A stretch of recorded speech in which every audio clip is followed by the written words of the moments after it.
And I mean, for me, it's incredibly frustrating because the Broncos were down against the Eagles. They tried their best to let the Jets back into the game, and now the Giants. And somehow they end up winning all three of those games and stay first place in the AFC West when, or each of the last three games, they've been bad pretty much every quarter except for two.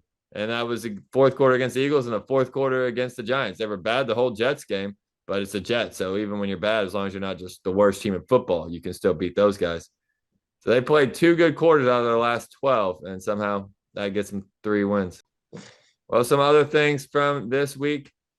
One guy that finally stepped up when he needed to, and he's done this his whole career in the biggest spots. Jalen Hurts coming through clutch. It was starting to be the rumblings. You lose two straight games, and we've seen what has happened to this Eagles team in the past, in years past, where you start on a slide and it goes really off the rails. That had the makings of it, but Jalen Hurts comes through with his biggest game, his best passing performance, at least in the last 28 games, over 300 yards, multiple touchdowns. Jalen Hurts, he say what you want about him, but he is clutch and came through in a big spot, just like he did in the postseason, just like he has in all his postseason games, pretty much, and does it again in a big one when they needed to on the road. Kind of steady the ship a little bit for the Eagles.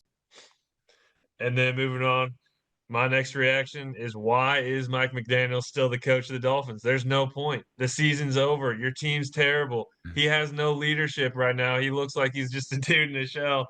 And I just don't see the vision of why you would ever keep him on the coaching staff. You know he's going to get fired. Unless you just want to lose more games and not get the boys fired up for their next one. I really don't understand why he's still the coach.